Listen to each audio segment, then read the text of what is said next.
Hi, all. Welcome to One Pitch Catch. Quite a thumping win for Australia, 4-1 to win the Ashes, retain them, obviously. It was just a tremendous performance all round. Like, they had contributions from Mitchell Stark, Travis Head, and Alex Carey. Like, I think they were the stars with ball, bat, and as keeper, and Alex Carey, obviously, from his runs as well. And then you also had a lot of support stuff, right? Support roles by Scott Boland and Michael Nesser for Australia. I think England's main standout, you could say, probably Joe Root, and maybe to a little extent Josh Tongue in the last couple of games that he played. Got only two Other than that, games. nothing much. Huh? He got only two games, Josh Tank. Yeah, he did a pretty, I think, decent job. But the interesting thing is that Mitchell Stark and Scott Boland played all five tests. Like that's just, in, I think it's kind of unheard of in modern times. And all of this when Australia is missing Pat Cummins for four tests, Nathan Lyon for three tests, Josh Hazelwood Hazelwood. for all five tests.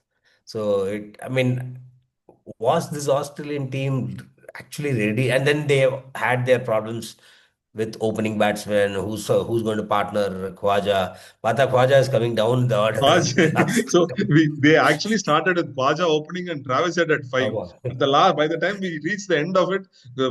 Usman Khawaja was batting at five and Travis Head had the opening And and out of the squad because he's retired also. retired now. So I think Travis Head has. We think that he sealed the opening spot, but I don't know what Yeah, Australian think tank think because I think Travis Head opening makes a lot of dent in the opposition's confidence yeah, yeah. also, not just the runs or. I think it. I don't. It's a no-brainer to make Travis Head open in tests. I think Jaga. Hmm. Yeah, and I think he only needs to do it in one innings in each test. Like he doesn't even have to click in both innings. One innings in each test is enough to just to make a big impact The in the Yashasvi opposition. Jaiswal style, Yeah, doing something like it, that. doing it in only one innings. Come on. But But what do you think England's learnings are? Like, do you think they'll approach things differently? Somehow the noise, or rather the words coming out of the England camp are not quite like. I mean, Ben Stokes is talking about, yeah, we need to get more ruthless, and McCallum is saying, no, we'll just take a look at what we're doing, but we won't change too much. What do you think?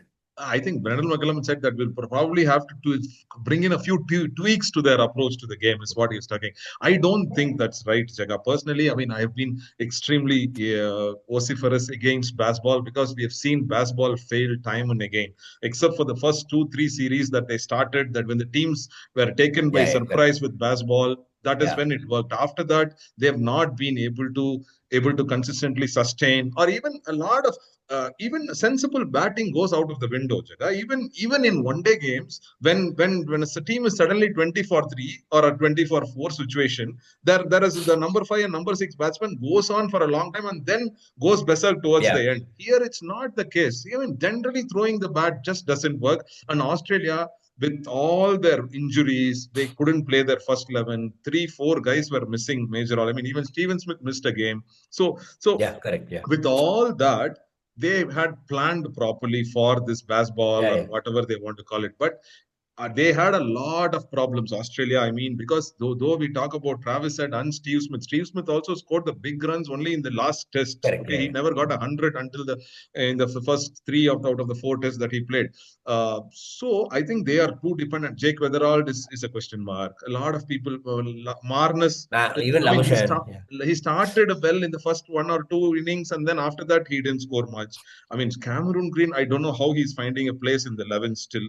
Yeah. So there, with any other team which went there with a better planning, I think they would have beaten Australia this time. Even in a 4-1 margin the other way around. But England Yeah, yeah. being, I mean, to be put it frankly, I think being arrogant about the baseball plan just dug up their own grave, is what I think, Jaga. In a sense, it's very similar to the India-England series last year, where again India did not have Virat and Ashwin and Rohit. So this was a great opportunity for England to win, and they didn't. It only ended Yes. up being a draw. Like so I think they've sort of missed that killer instinct maybe over the last few years. But maybe like you said, teams may have figured out how to deal with them. There's actually uh, an interesting chart. We'll see if we can bring it up. But what the data shows is that for the first couple of years, their win percentage, if you compare their win percentage and loss percentage, it was like this. And then around 2023, 24, the crossover happens. So from that point onwards, they start losing more than they were winning. So I think, like you said, teams had figured out that switch started sometime around the Ashes in 2023, and or just before that they went to New Zealand, and then it went to the Ashes, and then they came to India. So in those three series, that myth was basically busted, except for a few innings here and there, like Yeah, yeah. Headingley 2023. I mean, not Headingley, Ben Stokes won in 23 or something like that. Yeah. So other than that, I think it's been on a downswing for the last multiple years. It works against the minor teams, but definitely not against strong opposition. It will be very interesting to see how England, say, fare off against, say, South Africa. That will be pretty interesting. And even I mean, apart from Joe Root and a little bit of Josh Jaga, nobody did. I mean, even for all the talk, Ben Stokes didn't do anything with the bat Oh or yeah, the yeah, ball. yeah. He was So I very mean, average. he started with the fifer in the Perth game. After that, he didn't pick much wickets, and then he got 150 when he was trying to save a game. And Yeah, that yeah, yeah. 50 That's should correct. teach him something, I think, because he played proper Test cricket and got that 50. Yeah, He shelved the baseball approach and got that 50. That yeah, should yeah, teach them something. And also, one special mention I wanted to talk about was I saw Bethel's batting in the last day when mm, he got that yeah, yeah. 100. He Correct, did correct. not Again, take the baseball approach. It was yeah, yeah, proper Test cricket batting. I think yeah, Bethel taught the dressing room a lesson. I don't know if they learned it. He yeah, yeah. definitely I played hope. a. I mean, it was pretty quick. It was not slow, but the way Australia batted, I think the way Australia batted throughout the series, Jacob Bethel batted. For somebody who's so young, who can come in and Yeah, bat, yeah, show that maturity and bat that well. What about the others? I mean, and also, I think probably it's the name. I mean, Brook thinks he has to come and hit only boundaries. I am extremely disappointed with Brooks' approach for yeah, yeah. somebody who has had such a high So much average potential. in his potential, high average in his first few test matches. The first one to reach for quickest to this much runs, Yeah, that yeah. much runs. No, this approach was very disappointing. First two games, the moment you lose, you have to rethink and Correct. You have to reassess take stock. things. Yeah, That they didn't do. So I and I don't think they're think going to do again the same thing like India happened. I mean, India will forget the test losses and move on. The same thing will happen with same England way. is also, I think. 6 months. I Mhm. mean, they have 6 months. I don't know when the next. I don't know when they play next. I'm sure they'll have some series against Ireland or Sri Lanka next, and they'll walk over them, and it'll just be normal stuff. But I think one thing they can do is to work with, like ECB can work with Cricket Australia from a scheduling perspective, because the interesting thing is that since 2010, they've actually done pretty decently at Melbourne and to a lesser extent at Sydney and Adelaide. So like at Melbourne, their record is played 5, 1, 2, lost 2, which is pretty decent for a touring team. And other places, Especially I for think they've England, won. who have not won there for Yeah, ages. yeah.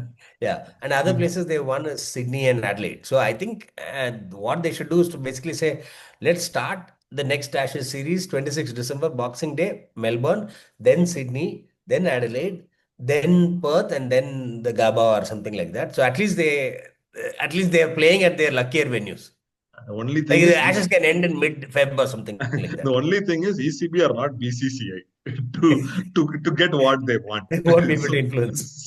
so they don't. That's all. That's all. So you get what you got. Cricket Australia gives you. I mean, if this was the case with India, BCCI would ensure Yeah, yeah. that the scheduling goes on like this, Yeah, but yeah, it correct. cannot happen that way. I So mean, so many ECB, years India would not play at Perth and the yes. Gabba also. They've Yeah. been able to ensure that. Yeah, yeah, Mhm. absolutely. So their Cool. ECB is just ECB. Yeah, let's switch to the WPL, which started yesterday. I mean, from an auction perspective, it was pretty surprising that Alisa Healy, Chamari Atavatu, Heathenite, all unsold. There was an RCB Mumbai match yesterday, very close win for RCB, very error prone, lots of catches dropped, runouts missed. But if you just quickly skim through the teams, right? I mean, DC has I think overall, if you see UP MI final is quite likely. Maybe there's a chance for DC. I think RCB could do well with continuing to persist with Risha Ghosh at 4. I think she went at 4 He went at four yesterday. yesterday. because it'll give her that exposure. Because we saw her do a very good job during the World Cup, coming in and making quick runs. I see the WPL as giving those opportunities to those India players so that they're getting exposed to the pressure. But otherwise, from a team and a team structure perspective, one of the things that I notice is that most teams are very all-rounder and spin heavy. I don't see too many teams with specialist fast bowlers like Shabnim Ismail, and even Marzan Kap is more of an all-rounder. Then you have Shikha Pandey. So very few teams have that. Maybe it's just the structure of women's cricket at this point of time. It's something to think about. I think I saw quote by Jhulan Goswami also saying that we need to have more fast bowlers in the women's game. It's something that they should look at, and it's probably a function of the pitches that they play on as well. Yeah, that is true. I was about to say it could be the function of the pitches that the WPL is conducted on, and I mean talking of IPL, I mean WPL, Jaga, Ellis Perry and Annabelle Sutherland, I mean pulled out in the last minute. I mean Oh yeah, yeah, correct. even after retention and buying, I mean getting sold.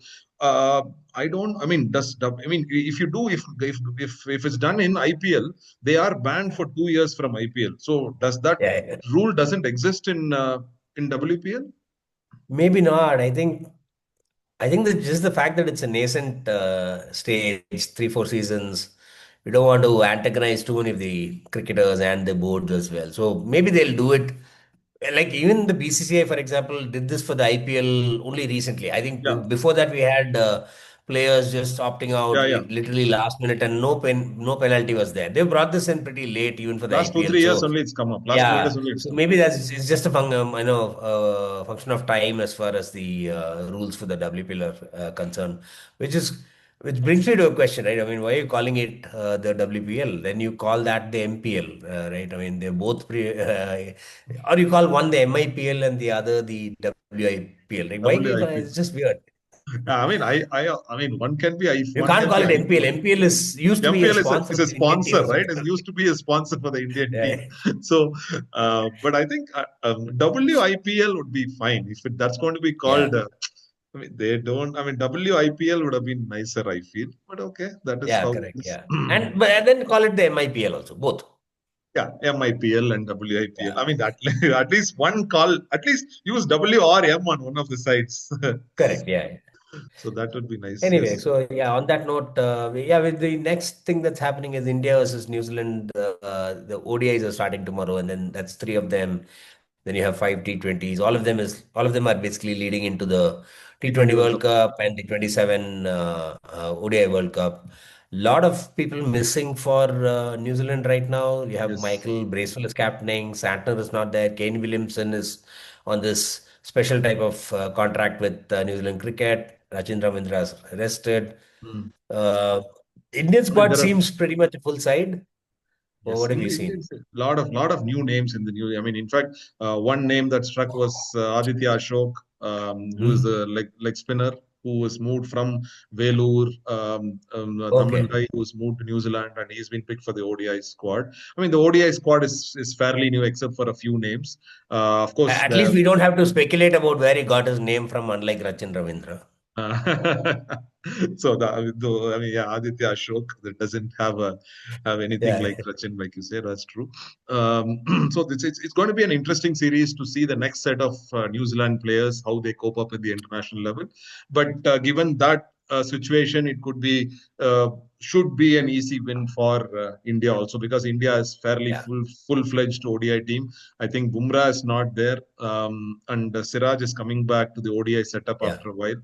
And Aksar has been rested for the T20 series and the being vice correct. Yeah, captain for the World Cup also. right. So Jadeja, Ashwin, I'm sorry, Jadeja and Washington. Yeah, Washington are there. So India should get through the ODI series pretty fine. The pretty T20 much. series Yeah, should be very interesting, I feel, which correct. follows Yeah, the ODI series because both teams are at full strength just before the World Cup. yeah. But then again, this is New Zealand, India. We don't know. That's So what we thought with the Test series. yeah, I know that's true. But again, red ball is a different thing, Jaga. Yeah, that's true. Yeah, I mean, obviously, we know that Gautam Gambhir is probably a much better white ball coach than a red ball coach. So So Anyway, so that's That about that's it. it. So a lot of interesting stuff happening. The WPL continues. Then you obviously have the New Zealand series happening, and then there's other cricket going around as well. So yeah, we'll come back in again in a few days. In the meantime, please do view, share, watch, comment, etc. Thanks a lot.